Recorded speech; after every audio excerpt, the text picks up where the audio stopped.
record. And just letting your palms frame your left foot. And just take a moment to stabilize yourself. You can come up onto your fingertips here. You can notice the warmth that is building up in your body. And feel it length from the back heel to the crown of your head. Letting the palms again frame your foot more by pressing them into the ground. Step your left foot to the back and let your hips rise. Now, if this is not a pose for you today, perhaps let your knees release down on the mat and take a tabletop position. And this is just a moment here if you choose to be in a down dog. So pressing away from the palms, keep your fingers spread out. And we're going to find that bend in the knees, and if you need, just walk your feet a little bit to lengthen the back of the legs. So taking one heel down, then the other, as we press away from the palms. And then softly begin to inhale and transition into a plank. And you can drop one knee down if needed. And then release the knees down, chest down, and chin down. Finding those 4 curves in the spine. For the next inhale, slide into cobra. Point your toes to the back. And press into your palms, letting your upper body lift up and letting yourself to maintain that micro bend in the elbows if needed to protect your lower back. Maybe take another inhale here. And on the next exhale, slowly release the body down. Curl your toes under, press into your palms. Perhaps feel your knees still on the ground as the hips softly begin to lift up. A moment here again to press away from your palms a little bit. Perhaps bending the knees is needed. If your lower back rounds, if you notice that it rounds. And then step your left foot forward again. Coming up onto the fingertips. Find your inhale as the right foot meets your left. Sweeping the arms upward. Bringing your palms together. Exhale to your heart. To balance it out, we will repeat on the other side. On the inhale, arms reach up to the sky, parallel arms here. Maybe gentle micro bend if desired. Exhale, fold forward.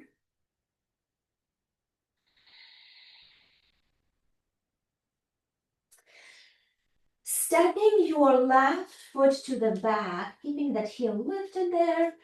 Framing your right foot, and again, coming up onto the fingertips if needed. Taking a moment here to pause. Stay with your breath and take an adjustment as needed, breathing through this experience here. Letting your palms frame your right foot, step your right foot to the back, letting the hips rise. Again, pressing away from the palms. Walking your feet just a little bit. Again, gentle lengthening in the whole back of your body. And an opportunity here to come into the tabletop if you'd like and transition from the tabletop. Or find your plank slightly moving forward so the shoulders are just over your wrists. And then begin to drop knees down, chest down, and then chin down. Keeping your elbows pointing to the back. Find your exhale, and then on the next inhale, sliding forward, point your toes to the back, press into the tops of the feet, inhale, lift up. Notice if there is more space in the spine. Again, be gentle to yourself. Exhale, lower yourself, curl the toes under. An opportunity to come into tabletop, or lift up for one more asana here, the down dog. Pressing away from the palms, lifting your hips high. Find a few breath here, and as you sense your breath on the inhale, feel your belly expand. On the exhale, feel the belly button drawn towards your spine and perhaps up to your lower ribs. Stepping your right foot to the front, keeping it framed, perhaps letting your fingers come up. So you're coming onto the fingertips here as you would be ready to dart, to run here. And then step your left foot to the front, find your inhale, reaching arms up to the sky. And exhale, bring your palms together and to your heart. Let's inhale, arms up to the sky here. Exhale, fold forward all the way down. Calming pose here. Inhale into halfway lift, either up onto your fingertips here or letting your palms slide up the front of your legs, pressing into the palms gently. So find your variation. Feel that lengthening in the spine. And exhale, fold. Inhale, sweep your arms up. Exhale, let your palms come together and to your heart. And join me back in a seated position here. Bringing your legs in front. We're going to extend our legs a little bit more, but feel free to keep them bent.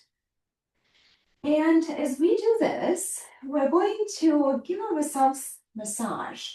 So taking the palms, starting at our hips, we're going to just stay with a regular breath, but gently kind of tracing the outline of your legs here, gently pressing into the tissues and moving all the way down to our ankles, letting the blood, the fluids in the body move. And if you crave a little bit more, just gently press into the legs, perhaps your calf muscles. And then bringing your feet closer to you. You may also give yourself your feet massage. So gently pressing into the soles of your feet. Notice if there is tension in any part of your foot, in the sole that is present. And you may gently hold and press into that area. Let it release. Similarly on the other side, so just be creative here, explore. Notice the sensations. You can take your fingers and kind of gently start from the heels and move them towards your toes.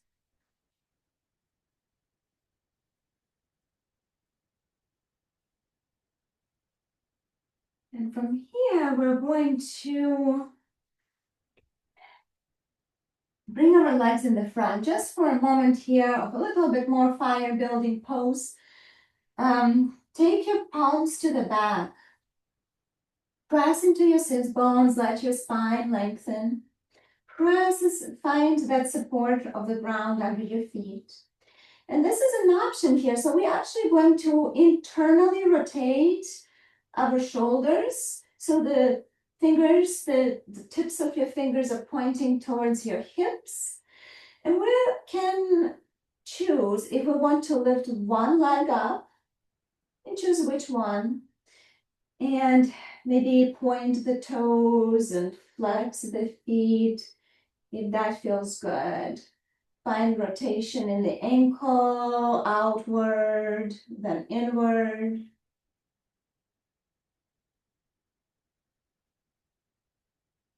Now let's switch the sides here. Again, pointing toes and flexing the foot a few times, not necessarily a certain number here. And then finding that rotation in the ankle again. Spreading the toes out, notice how that feels.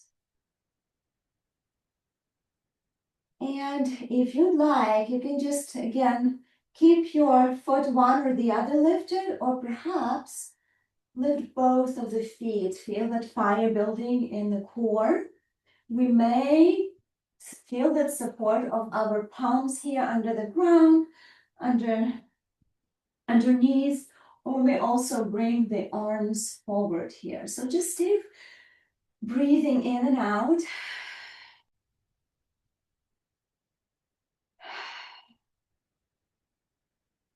Feel free to take adjustments as needed. And then whenever you're ready, we're going to come to a cross-legged position. A few more twists. On the inhale, sweep your arms upward. Press your sit bones.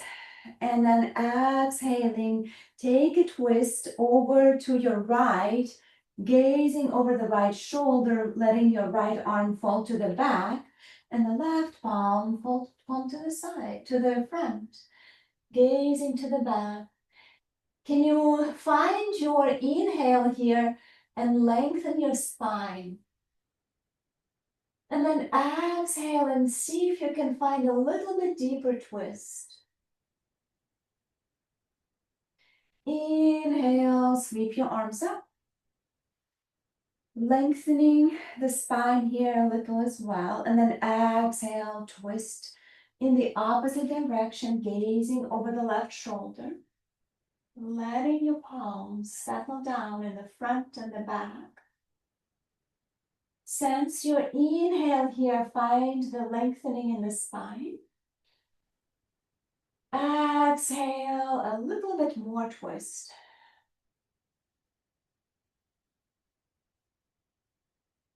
Inhale, come back to center, sweep your arms outward. Again, let's find that lengthening all the way to the fingertips. Bringing your palms together and exhale to your heart. Take a moment here to acknowledge yourself. Express gratitude. Perhaps recall that mantra or intention for the practice. May light and peace and health be your guides at all times. And take this time here. I'm just going to turn off my screen and transition into a different location. So just take this time for yourself here if you need this few minutes.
So perhaps taking this opportunity to observe how it feels, how it felt to move and to breathe and connect the movement with the breath.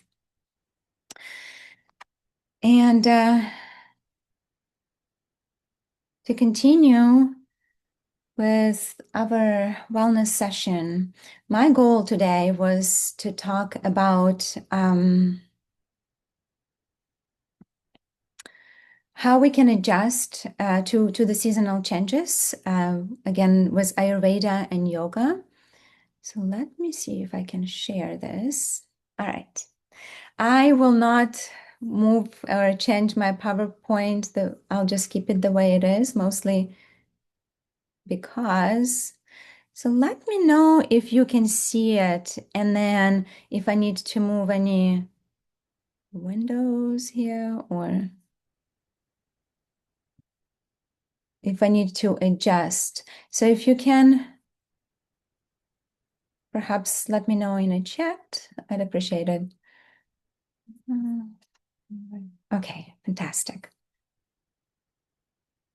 Okay, so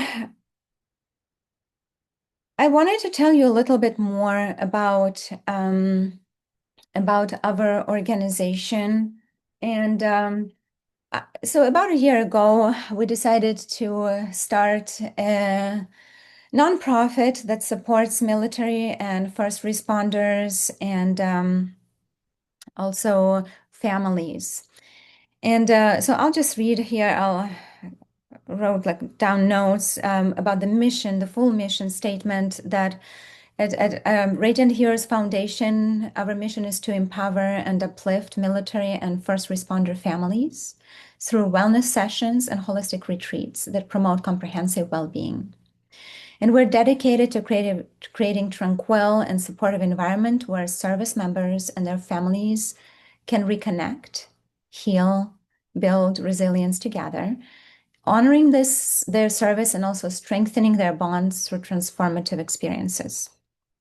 And the vision is for us to be that beacon of healing, again, for military and first responder families, as we envision the future that these brave individuals thrive, and they thrive in holistic wellness, finding strength and renewal through our dedicated retreats and programs.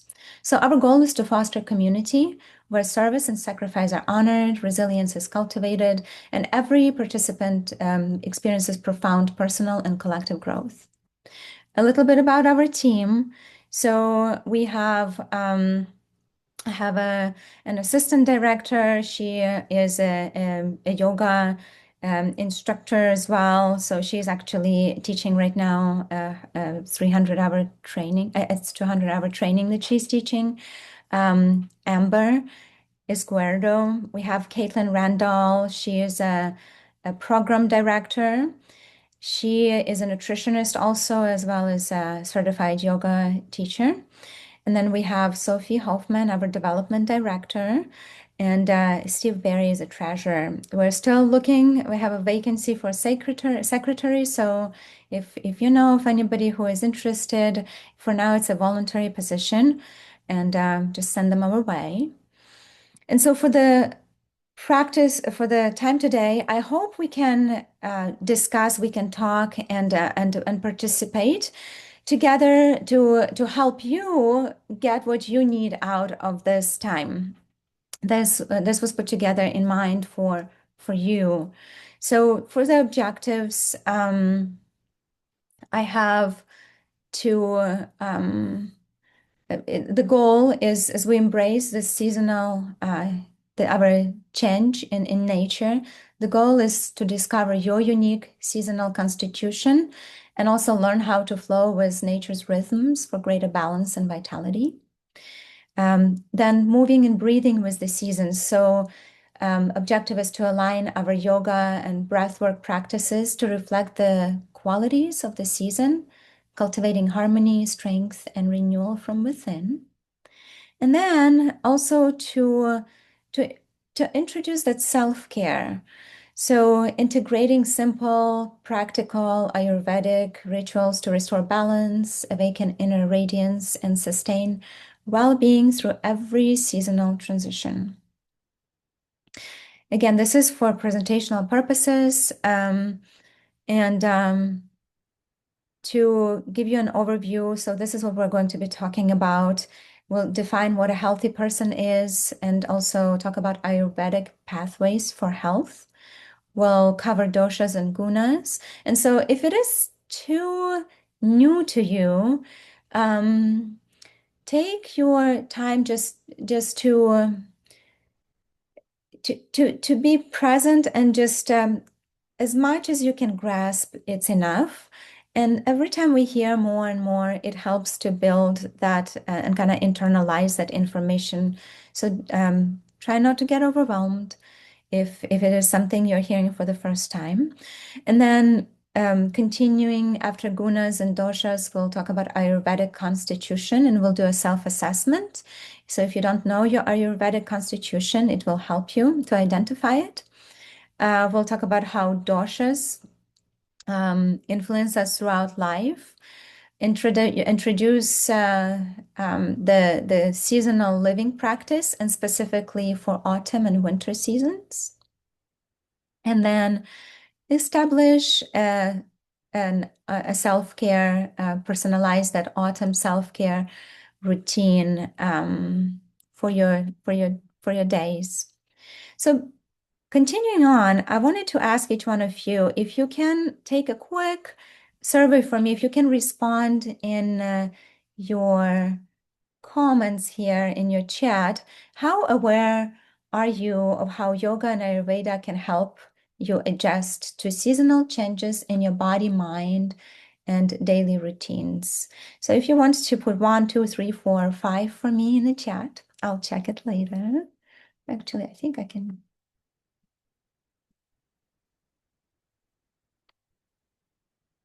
Let's see. I want to make sure. Okay. Share my screen again. Okay. Thank you so much. So when we talk about healthy person, so this is what the Ayurvedic, ancient Ayurvedic text, Sushruta Samhita says. And to translate, is one whose doshas or primary life forces are in balance, whose Agni, digestive fire, is in balanced state, and whose dhatus, tissues, and malas, waste products, are functioning properly, and whose soul, senses, and mind are full of bliss, is called a healthy person. And so World Health Organization also defined health as a state of complete physical, mental, and social well-being, and not merely the absence of disease or infirmity. So keeping that in mind as we move forward and think about how health, that definition of health, and perhaps even what it means to you. So when we think about from Ayurvedic perspective, the seasons that we are experiencing or that we are moving through, they call for for balance, like for us to find balance and adjust to each season, and we can do that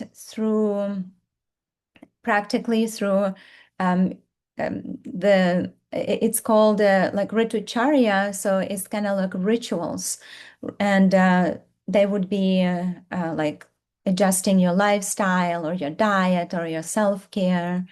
And when we do that, we just help our body and mind to balance, to cleanse, to rejuvenate, to heal, and also self-realize essentially.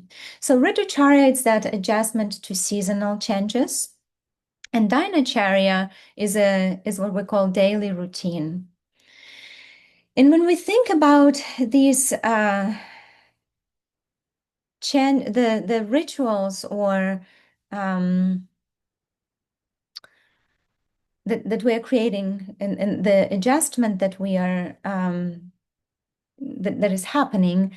So we can think of it about through like what Ayurveda teaches us and what yoga and how yoga plays into it. So I just added that when we think, if you have not heard about Ayurveda before, it's this kind of ancient science of life. And yoga falls into it by incorporating practices and adjusting the practices like asana and meditation and breath work to live that life consciously. So before we take this Ayurvedic constitution questionnaire, let's look into doshas. So if some of you may have heard of doshas, I've worked with some of you, and if you haven't heard of doshas, so there are doshas and gunas from Ayurvedic perspective. And so doshas, they're more, they're forces that are shaping your physical health. And so gunas, they are forces that shape your mental health. So I'll read the definition for doshas. They're biological energies or constitutions of the body. And they are divided into three doshas. So there is vata, pitta, and kapha. It is very rare when someone has equal properties of vata and pitta and kapha. But usually we have about two doshas. We have all of these doshas, but they're not in equal properties. So usually we'll look at someone who has two doshas that are more pronounced, with one dosha that would be even the most pronounced, right? Even more pronounced. So each dosha is corresponding to the elements. So we have element of ether, which is space. We have element of air, and these two elements, they make up Vata dosha. And hopefully it will start making sense if it's new to you. And for Pitta dosha, it's fire and water, the element of fire and water. And for Kapha dosha, we also have element of water and also the element of earth. So keeping in mind these doshas, these forces that shape our physical health, let's look at gunas. So gunas, they are subtle qualities of nature that influence our state of mind and consciousness. They are present in all things, and so our mental balance also depends on this unique combination. And so when you think about these gunas, rajas is more, so think of a person, or perhaps it's you, who is, the mind is constantly working and thinking, and sometimes there are a few other properties would be like defined as agitation, anxiety, passion, excitement. And so that's what Raja Guna is, the properties of Raja Guna. For Tamas, it's completely opposite.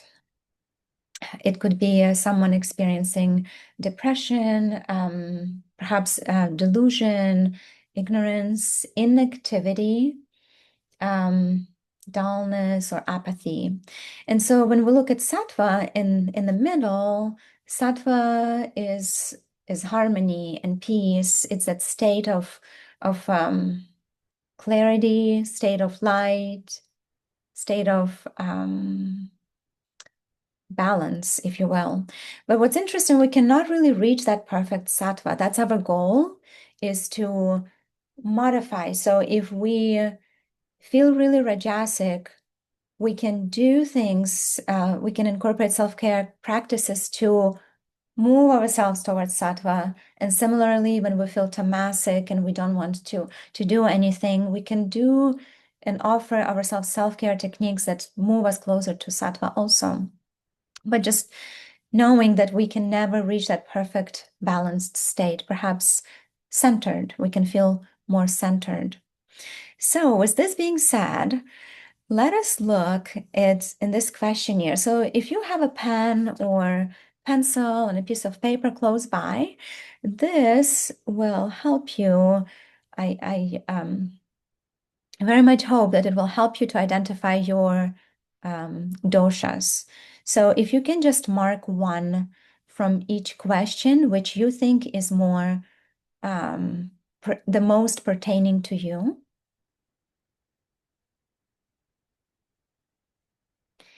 So take a few minutes, and when you are ready, if you'd like to share, please share in the chat for us so we can see. Hey, I'm very sorry. Could you move a little bit? Because your face is covering some of the Yes, text. yes. Yeah, so There maybe, you go. maybe. Thank you. Oh, thank you. Thank That's perfect. Thanks. you.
Let me go back so I can see somebody.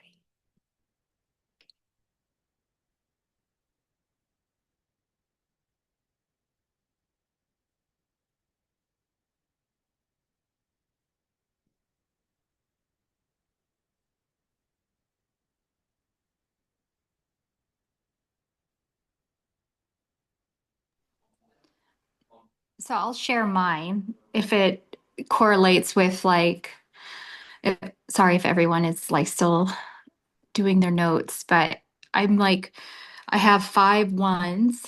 Like if I use the first one as a check mark and 4 2s. Oh, so that would be Vata Pitta. And that's Robin? Yes. And I think I've done this so many times and I've never ever get out of, I always try to do more, is it kapha stuff to be more grounded and, Yeah. um, but I can't. Yeah. I think I'm just, is it fire and wind? Is that what that is? So Vata, that would be air and space. Oh yeah. Pitta is fire and water. So, and since you've mentioned that you have more of the Vata, so it's more prevalent that space and air and in you. So that means mind, right? And knowing you and meeting you. Also, it just I think I can definitely understand that I'm the same. I'm Vata Pitta, and it's the mind that constantly thinks. We tend to get more anxious. We can tend to overthink. And also we can identify that also again by physical properties, right? Like our skin, our body frame and things like that. But that's what it represents, the Vata Pitta. I can share mine as well. It seems quite similar. I have 6 1s Okay. and then two no, I have 3 2s and then just 1 3. So number one would be the dominating one, looks like. Okay, so it's the same Vata, and then Yeah, Pitta would be the second one. yeah, Okay. okay.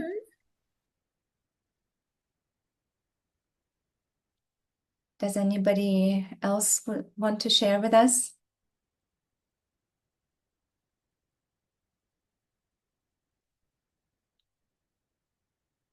And I'm going to put this one up here. So it's just 1, 2, and 3, right? So Vata and then Pitta and Kapha.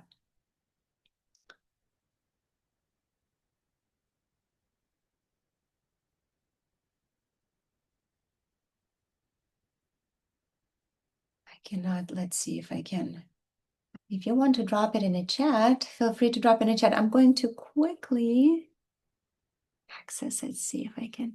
Okay, I have see Sarah, I have three threes and 7 twos. So Pitta, Sarah, it's Pitta and Kapha. And Lauren too, Pitta. Oh no, sorry, that was the questionnaire. I'm curious about Lauren.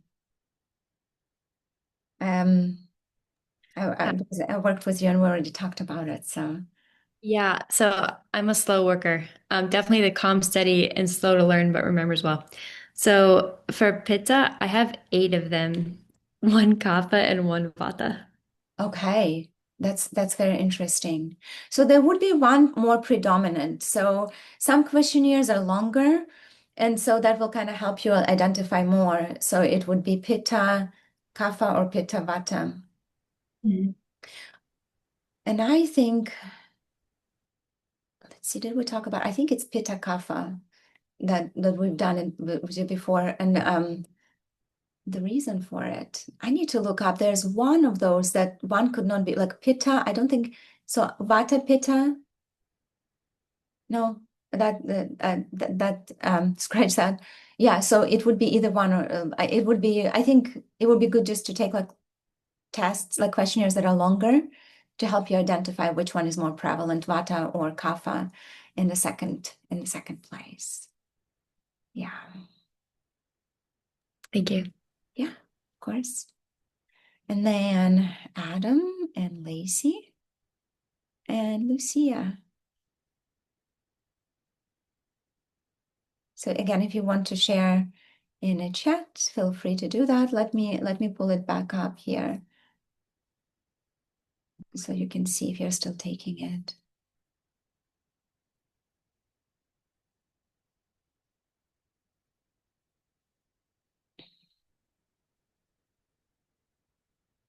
So with your results, keep that in mind because this is something that will give you continuously as we move through seasons with your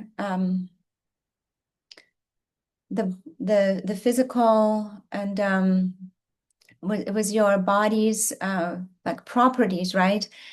Which have tendency to be more like have doshas that are more predominant. It will help you to understand if you need to make more adjustments or certain adjustments during those seasons. Let me check again the chat here. Okay. All right. Okay, so Adam, 6 twos and 3 threes. So it says Pitta Kapha for Adam. And Sarah, so yours is 7 twos. So yours is also Pitta and then Kapha.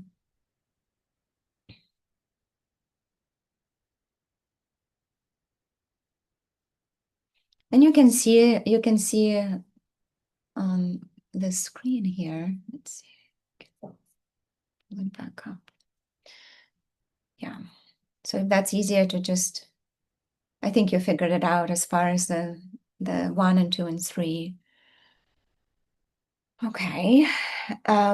Feel free to drop again if you have questions, feel free to ask. I'll give just 1 more minute here and then we'll move forward considering our doshas.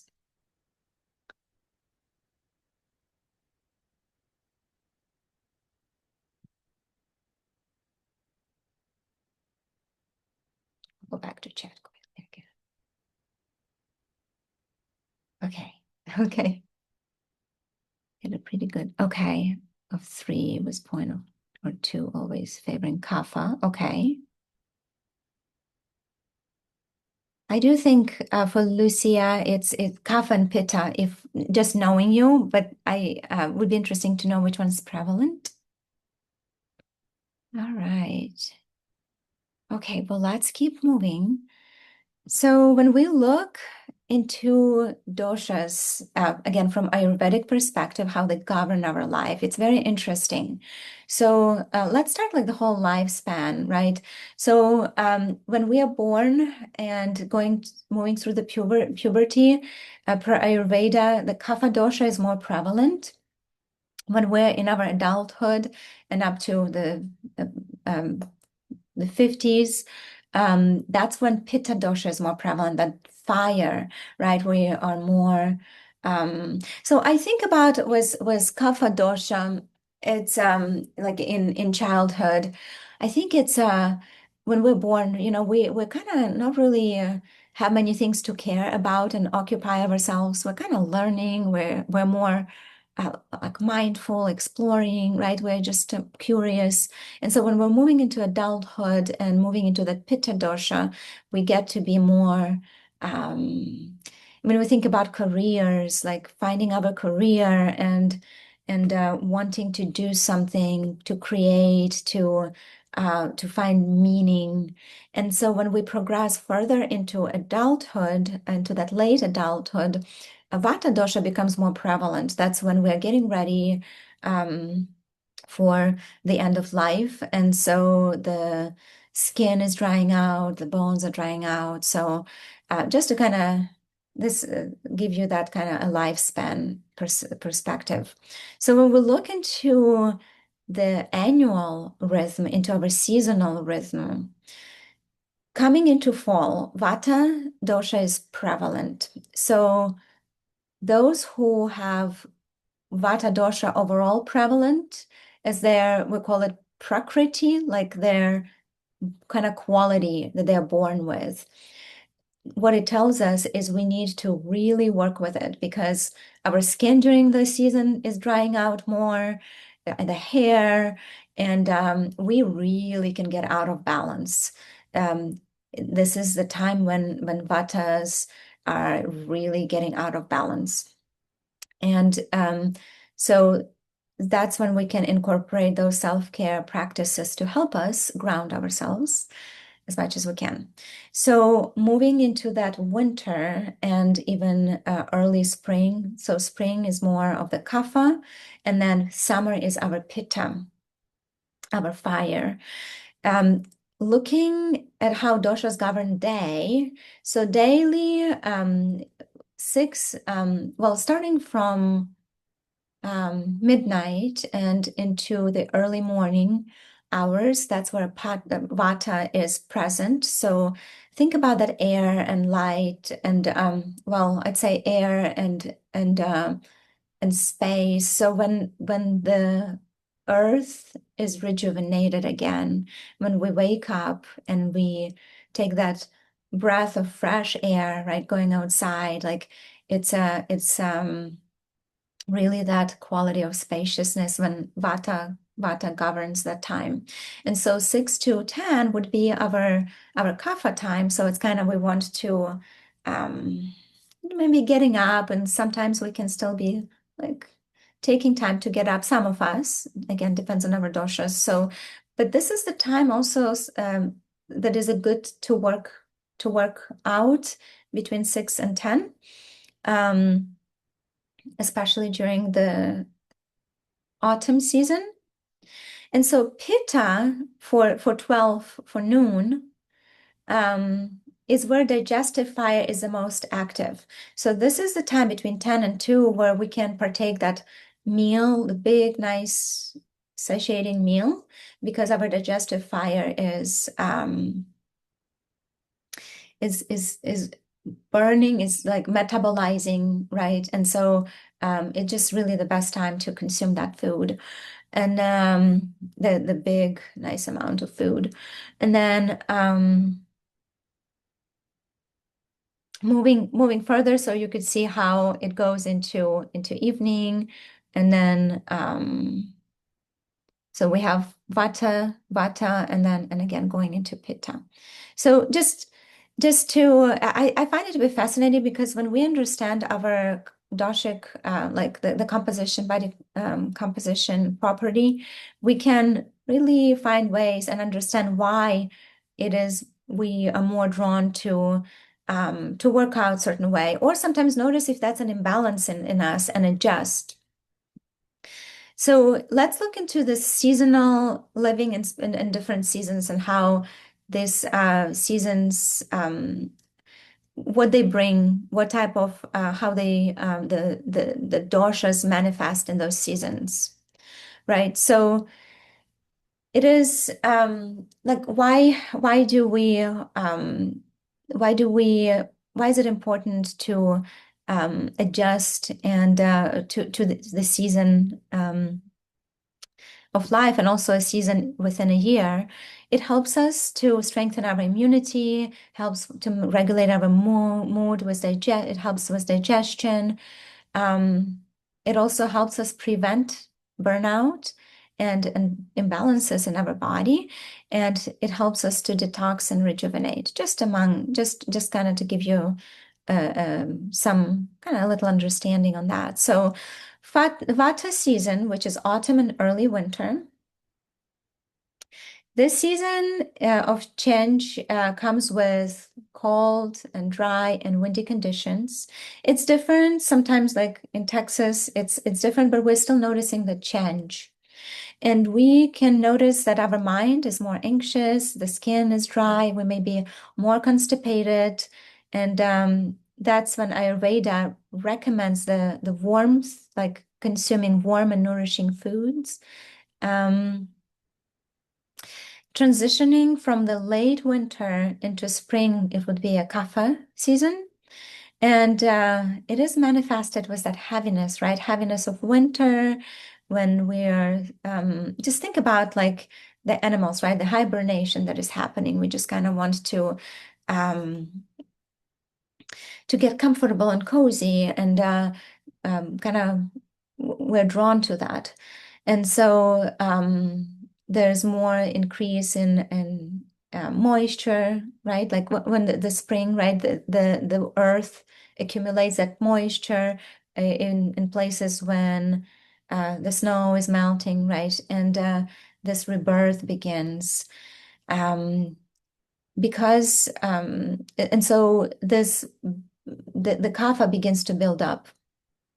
So when the weather begins to warm and the kapha begins to build up, we can notice the change manifested through allergies. Perhaps we feel congested or lethargic still, and trying to get going. What can be helpful is to start introducing those light and warm and cleansing practices. It can also be lighter meals, more raw meals in that season. And so Pitta season, represented by summer,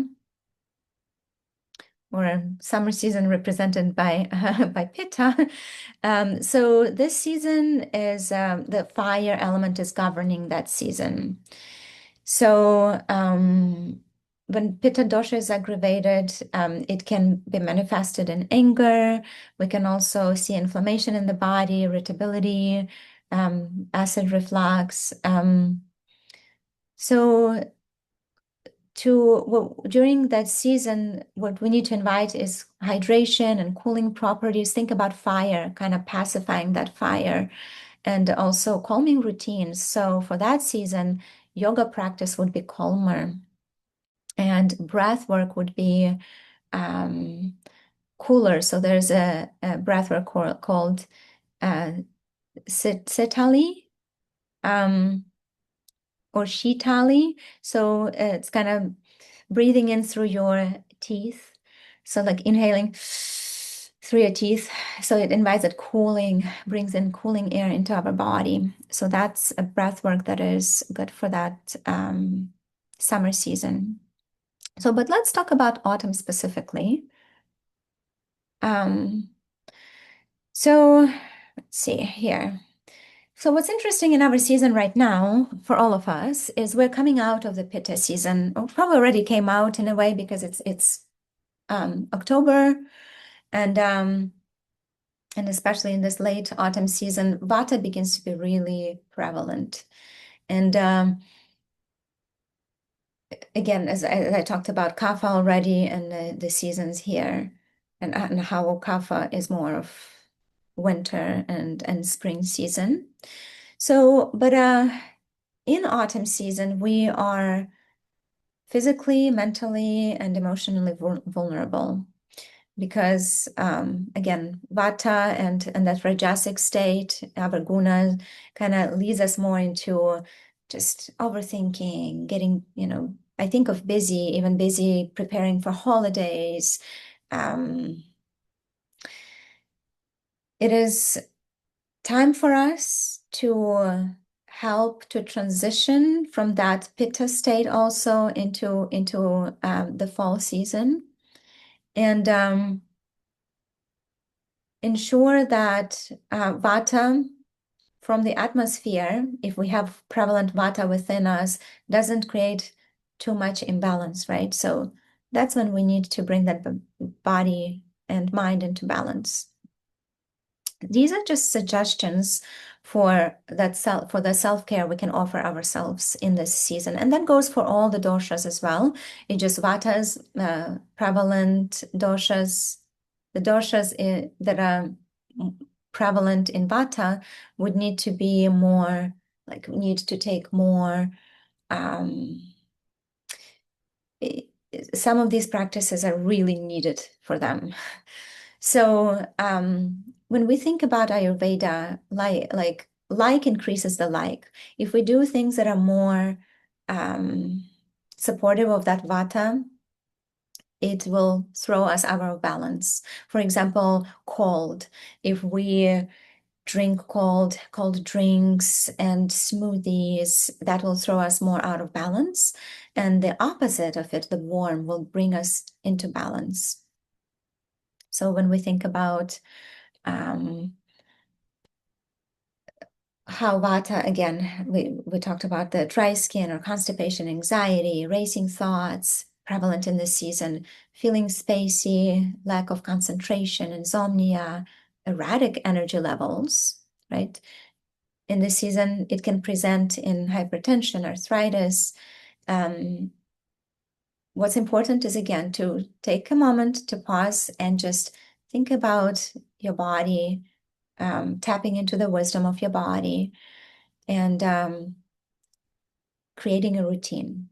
So creating the Ritucharya or even Dinacharya, a daily routine. So I want to invite you to think about, as I continue here, to think about one or two things that you would like to incorporate into your routine. And it will take time for discussion as well so you can solidify that. So moving along, you'd want to think about as we prepare into winter in this season, the colder season, if you will.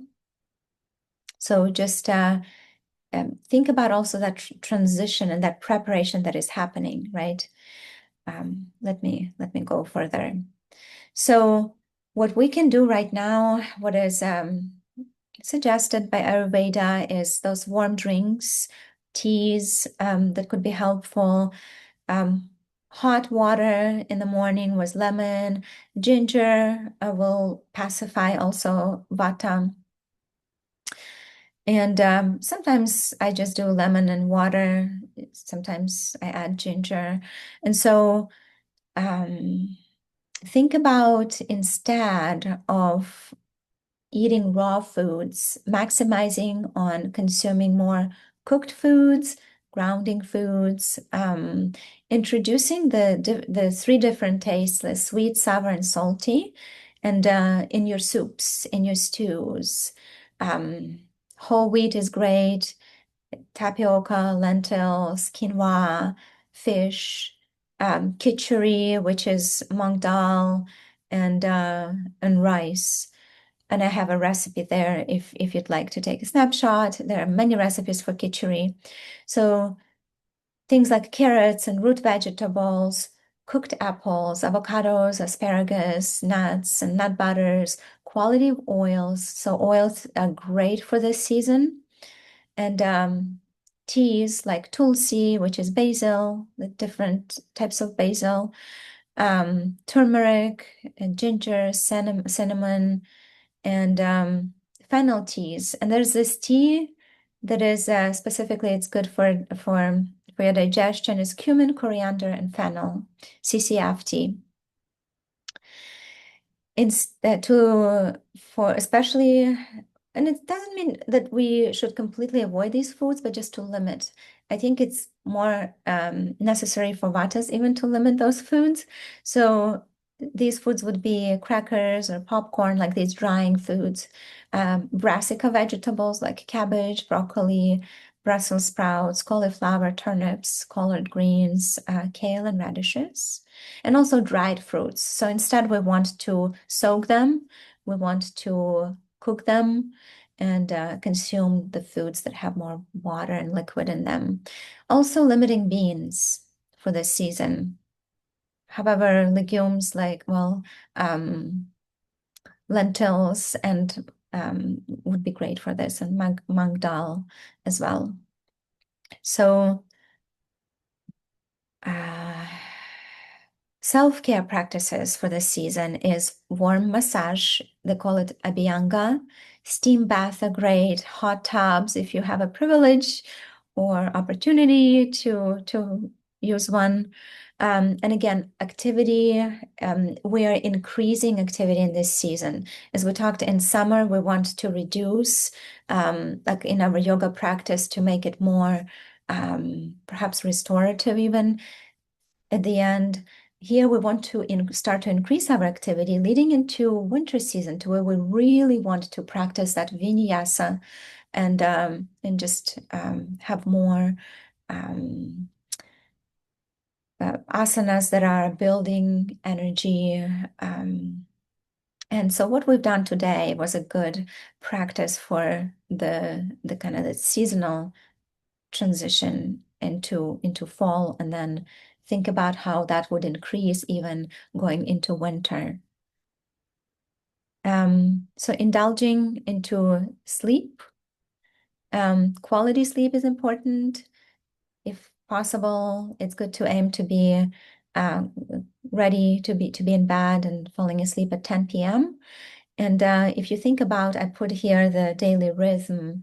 So if you look at 10 p.m., this is where kapha dosha is kind of transitioning into that pitta.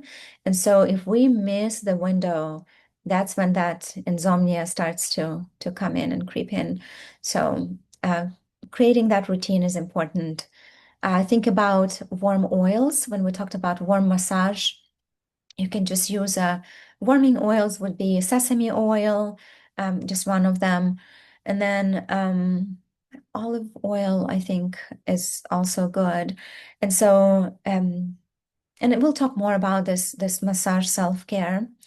But oils internally, right, with your food, and oiling the body because it's drying out is the time for to do this right now.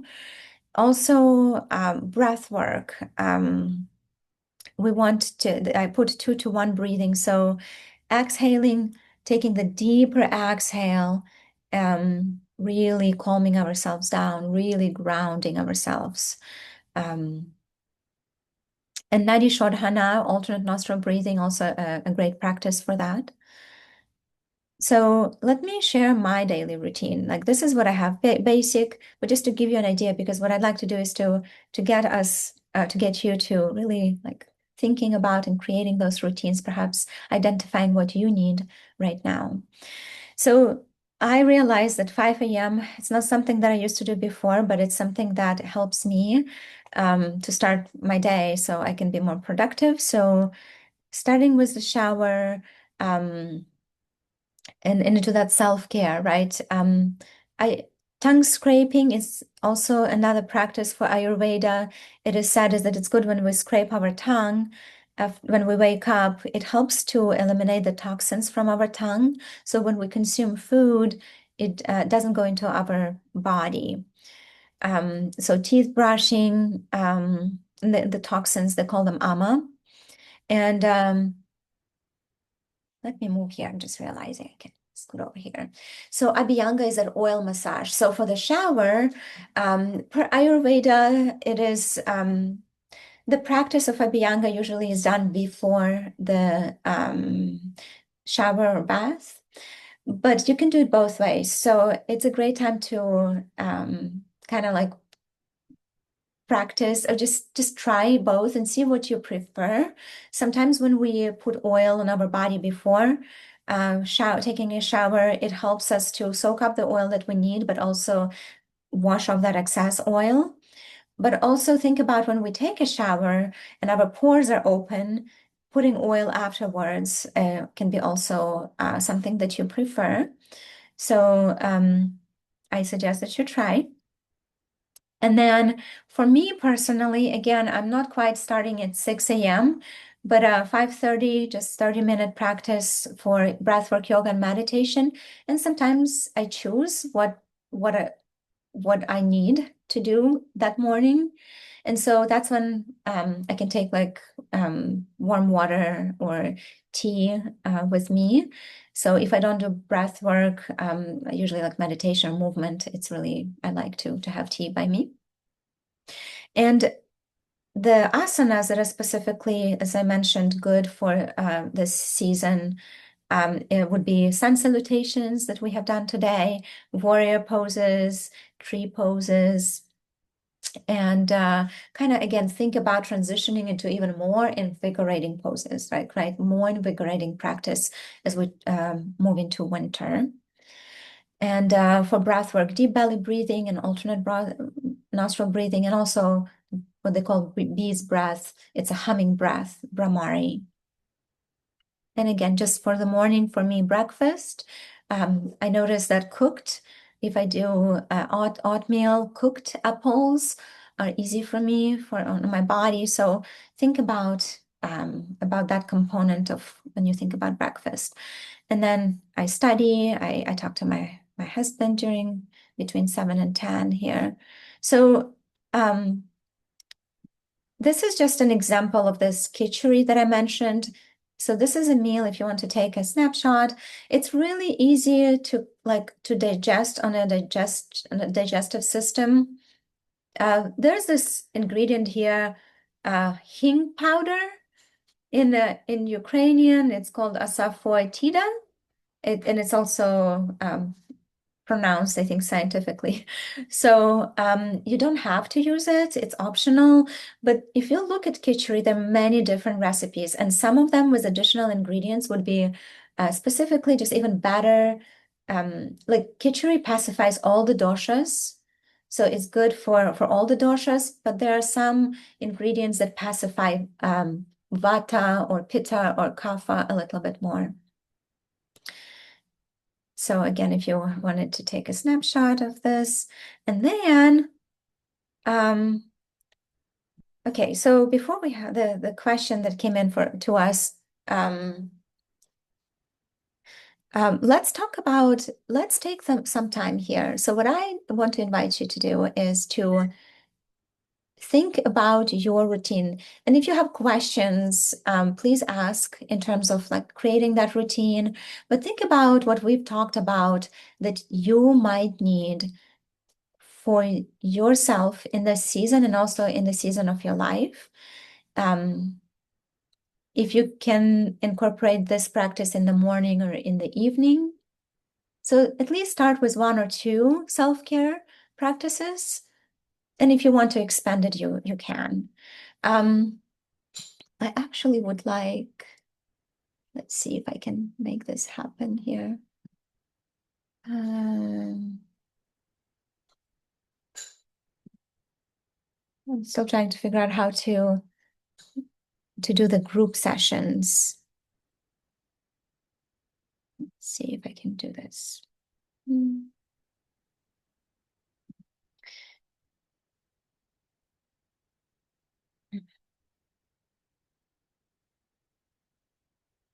Right.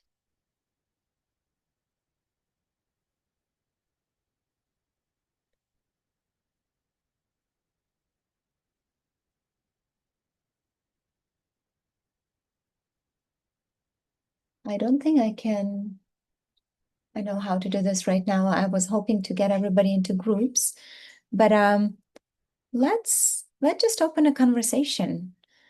If you think about the prevalent dosha, if you think, okay, there's a need perhaps to pacify it, and this is what I really need this season from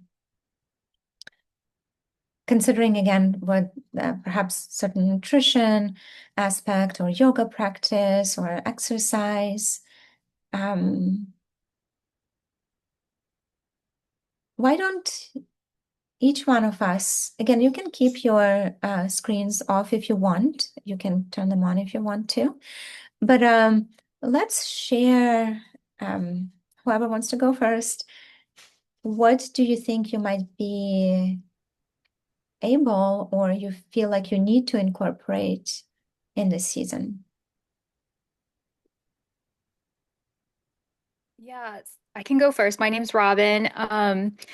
I feel like the one thing I need to incorporate, well, let me back up. I think what I need to reduce is my caffeine intake and add in maybe, like you said, with the hot water and tea. I always feel like if I drink more coffee, I'll wake up more, but then I end up just being more jittery and anxious. And I know it's not probably the best for me. And when I do kind of decrease it down to just 1 cup and drink the hot tea, I feel so much better. But there's just something in me that just feels like more coffee will get more done. Yeah, I don't know if other people feel that same way. thank you for sharing, Robin. Anybody else?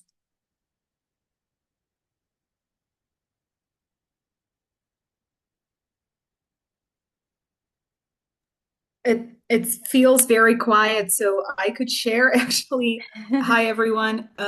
I'm not very visible. My name is Hannah. I'm an imposter here because I'm not a military person. I'm just from Ukraine. That's what makes me qualified to be here apparently. So I it's just like a little point of self-reflection, and I'm sorry if it comes off weird or whatever. Just a self-reflection here as I was, listening through the presentation and looking through it, I felt